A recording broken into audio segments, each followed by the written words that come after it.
დრო არის რომ მართლაც და ლუსტრაცია მოხდეს. არა, ლუსტრაცია მომხდარია უკვე დიდი ხანია.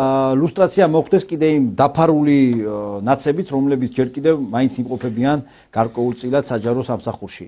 ეს ეგრეთ წოდებული ფარას კანონი, რომელიც უნდა მიიღოს ჩვენმა ქვეყანამ, კიდევ ერთხელ გზას გაუხსნის იმას, რომ ჩვენს ქვეყანაში კატეგორიულად, ესე ვთქვათ, პირდაპირ იმპერატიულად დაისაჯოს ყველა ჩვენი ქვეყნის მოღალატე.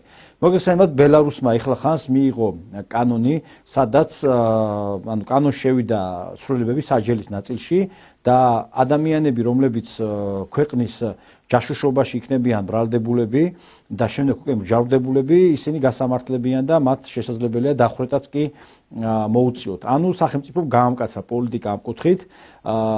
ძალიან კარგი იქნება თუ საქართველოს გაამკაცრებს პოლიტიკას ამ კუთხით და ყველა ჯაშუში, ვინც საქართველოს ინტერესებს აზიანებს და მე ვფიქრობ, ბატონო ნიკოლოზ, ის ადამიანები, რომლებიც ეგრეთ წოდებული ნაცები არიან, ჯერ კიდევ შეფარულად სახელმწიფო უწყებებში და ცდილობენ რომ მოირგონ სიტუაცია, ეს ადამიანებიც აბსოლუტურად უნდა გასამართლდნენ იმ მუხლით, რა მუხლით არის ეს ეგრეთ წოდებული ესე ვთქვათ საბოტაჟი და ჯაშუშობა. ვინაიდან ჩვენ თუ სამართლებრივად შევაფასებთ ამ ყოველივეს, აქ გასათვალისწინებელია რომ ეს ადამიანები არ მოქმედებენ თავისი ქვეყნის ინტერესებიდან გამომდინარე, მათი ამოცანა არის სხვისი ქვეყნის ინტერესები. ანუ როგორც სხვა ქვეყანა დაავალებთ, ისე შეასრულონ და ისე იმოქმედონ. ზუსტად ასე იქცევიან ჩვენი დღევანდელი ეგრეთ წოდებული ოპოზიციური სპექტრი, საპარლამენტო სპექტრი და ასევე ის საზოგადოება, რომლებიც ახლა ქუჩაში დადის და გაიძახის რაღაცა ოლეოლას და იქ რაღაც უსმათო სიტყვებს გაიძახიან.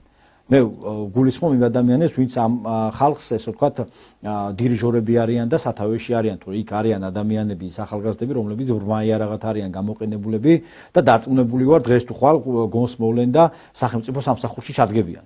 არ შეიძლება რომ ეს დიდხანს გაგრძელდეს, უკვე ფაქტია რომ აღარ არის ტრენდი, როგორც წინა ესე ვთქვათ თვეების უკან იყო რომ ანუ პოპულარული იყო აქციაზე დგომა, ეს აღარ არის პოპულარული და თვითონ ეს ადამიანები, რომლებიც აქციაზე იდგნენ, თვითონ ესაუბრობდნენ, რომ 1000 სიბინძურე ხდებოდა აქციაზე, როცა იდგნენ, მაგალითად 1000 რაღაც სექტების გაერთიანება ხდებოდა, იქ რაღაცა ვითომ და ჯადოების გავრცელება ხდებოდა, იქ რაღაც თანხის დარიგება ხდებოდა და ამ ადამიანებს არ უნდათ ეს ყოველივე, მათ მიაჩნიათ, რომ ეს არ არის მათი ფასეულებები და ღირებულებები და ამიტომ აუცილებელი იყო რომ აღარ დამდგარიყვნენ აქციაზე და გამიჯნულიყვნენ ამ პროცესზე და ისინი გაემიჯნენ.